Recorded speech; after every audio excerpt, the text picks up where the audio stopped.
Hey, what's up, everybody? It is Friday. It is November or September 16th. We are going to talk about the most important stories today in cryptocurrency and real estate. So, we're going to cover a lot of things tonight. Want to jump right in with you all. First story, we're going to go into Ethereum. Ethereum continues to sink post merge. We all had the big merge yesterday, but guess what? We are down 18.5% in 3 days.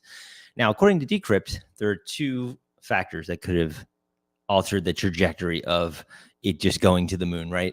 Tuesday, they're saying the CPI print, the stubborn persistence of high inflation in August, the news will likely lead to the Fed once again raising interest rates to combat inflation, immediately triggered a massive sell-off in the stock market and corresponding drop in the value of cryptocurrencies, including Bitcoin and Ethereum. Obviously, Bitcoin went back to the 19K range. Second thing they're saying that could have caused the sink post-merge. That would be the anticipated drop. Basically, the futures and options backwardation indicated going to the event. Traders were preparing to buy the rumor, sell the news, right? So basically, that's a common tactical thing. And the buying asset is the hype, the news, the media, Reddit, wherever people are discussing this proof of work to proof of stake, push the price up. As soon as that event happens, sell it off.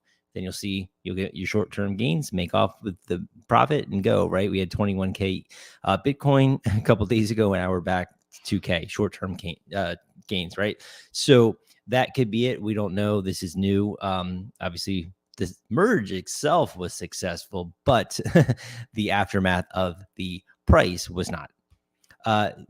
This to me is probably the biggest story of the day. The White House put out framework on regulating crypto. Here's what's in it. This is CNBC broke this down. The framework outlines the ways in which the financial services industry should evolve to make borderless transactions easier and crack down on fraud in the digital space. The executive order in March, obviously, here's the report, here's the findings, right? Fighting illicit finance. One section focuses on eliminating illegal activity in the industry, and the measures proposed appear to have real teeth. The president will evaluate whether to call upon Congress to amend the Bank Secrecy Act, anti-tip-off statutes, and laws against unlicensed money transmitted to applying explicitly to digital asset service providers, including digital asset exchanges and NFT platforms. Okay, that's one, right? Second one, this one's a little scary. New kind of digital dollar. The framework also points to the potential significant benefits from a central bank digital currency, right? Powell previously said the main incentive is for the U.S. to launch its own CBDC to eliminate the use case for crypto coins in America. You wouldn't need stable coins, he says. You wouldn't need cryptocurrencies if you had a digital U.S. currency, Powell said. I think that's one of the stronger arguments in its favor. Now, depending on who you are, maybe you agree with that. Maybe you feel that's fine. Others, such as myself, kind of find that a bit troubling. That the and we're going to see this. We've seen Europe. We've seen other countries saying, "Hey, we just should get our own central bank digital currency." China, you name it. And what that could potentially do is give, these governments control of your bank accounts. Cash would no longer exist, and you would have all of your, finances, privacy would be in the hands of the government. Who knows? That's where that kind of gets scary. I think I've seen some other people online saying it's kind of Orwellian, 1984, whatever you want to call it. But that's the point that kind of troubles me the most. That was the second point on CNBC. And finally, safeguarding financial stability. Central bankers, U.S. lawmakers, basically are saying these cryptocurrencies have the value pegged to a real world asset like the fiat, the dollar, one for one, okay? Or a commodity like gold. To make these cryptocurrency stablecoins safer, they will, quote, work with the financial institutions to bolster their capacity to identify and mitigate cyber vulnerabilities by sharing information and promoting a wide range of data sets and analytical tools, end quote, as well as team up with other agencies to, quote, identify, track, analyze emerging strategic risks that relate to digital asset markets, end quote.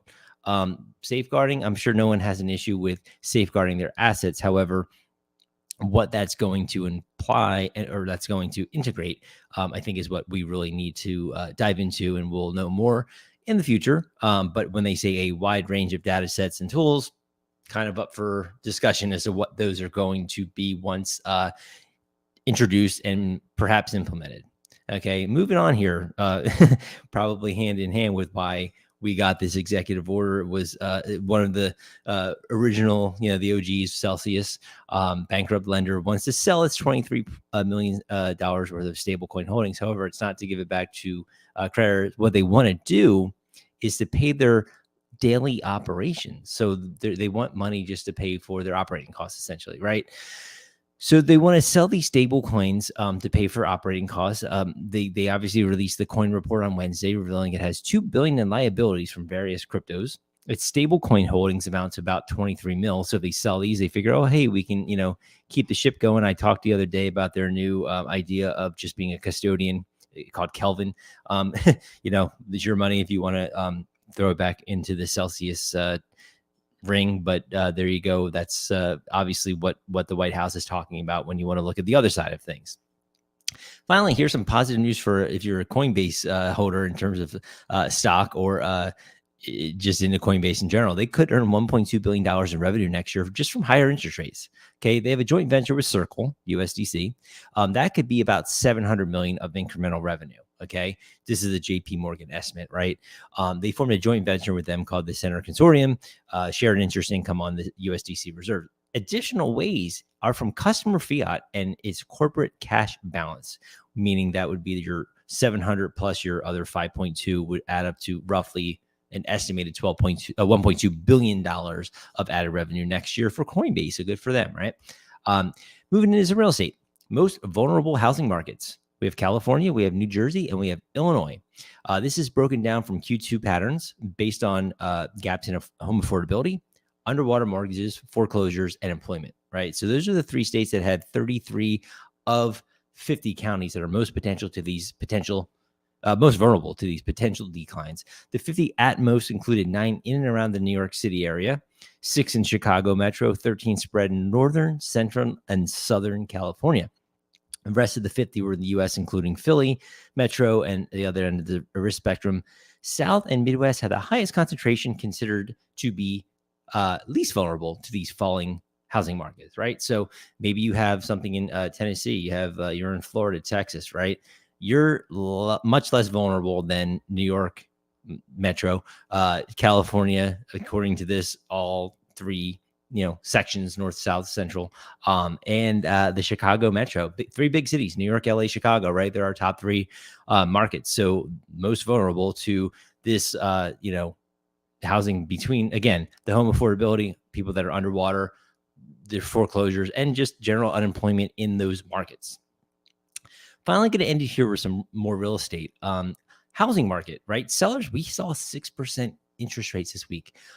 Pretty insane, right? If you're a buyer, just kind of like maybe you and your lender are sitting there, oh, let's wait, let's time the market, let's see what happens, let's see if we can lock in our rate later on in the week, maybe not first thing on Monday, let's just wait and wait and wait. And obviously now they're up over 6, right? Redfin's taken the metric of a months of supply, the active listings divided by closed sales, right? That's how long it would take for the current home supply to be bought up at the current rate of consumption. People buy fewer homes, more houses just lingering there, just counting DOM, days on market, right? Months of supply that will climb and vice versa, right? Historically, they're saying less than 4 months of supply, sellers, 4 to 6 balanced. Above 6 months of housing supply is a buyer's market, right? At the height of the pandemic, we were down to 1.8 months of supply, right? That would fall under the seller's market, right? And as recently as May, we have this measure was well within the seller's market territory at 2 months. Okay, the leading buyers of the home buying activity, the week ending September 15th, 30-year interest rate 6.02%. That is the highest since November 2008. Obviously, people are fewer searching homes for sale on Google. Seasonally adjusted home buyer demand index, basically use that as a request for home tours, through their service, right? People click the link on Redfin and they say, hey, I want to see blah, blah, blah street Tuesday at 4. That's down 11% year over year. Touring activity as a whole, down 14% compared to 8 increase at the same time last year. Okay, and that's through showing time. That's if you have an agent, they will sometimes use that site to book a showing for you to see. And that way it's already done through their brokerage. They have all your information. So they know your agent's a legitimate licensed agent that can open the door for you. And then mortgage purchase applications up 0.2%. Not a lot, right? Seasonally adjusted, down 29% from a year earlier, right? So people are just not taking mortgages. When you see a 6.02%, you're probably not rushing out to take a conventional mortgage. Maybe you're taking an ARM, which are still in the 4 point something, under 4.5, but still pretty high. Depending if you're okay with that volatility of taking an ARM, obviously talk to your mortgage lender and go from there. So anyway, that's it for tonight. I would leave you with this chart here so you can kind of see what Redfin was talking about over the 4-week rolling average of supply. That's through September 11th, the 2.9 months, just so you can see the graphic. This show, again, is crypto and real estate, half and half, basically bringing you the top stories in each category. And of course, when they can intersect, that's the ones I'm really, really excited to share with you. They're not happening as much, just obviously the general market, and they're a lot are segregated to areas like Florida and places, the states where they're a lot more open to crypto than the rest of the 50 states so far. We are seeing that slowly but surely, and I think that will be the future, just as common as fiat. But until then, we will have crypto and real estate in two increments, so you can kind of see what the best stories are each day. So with that, I will see you tomorrow on the stream. Like this video if you find value, subscribe to the channel, and leave me a comment below, and I will see you all tomorrow. Have a great night.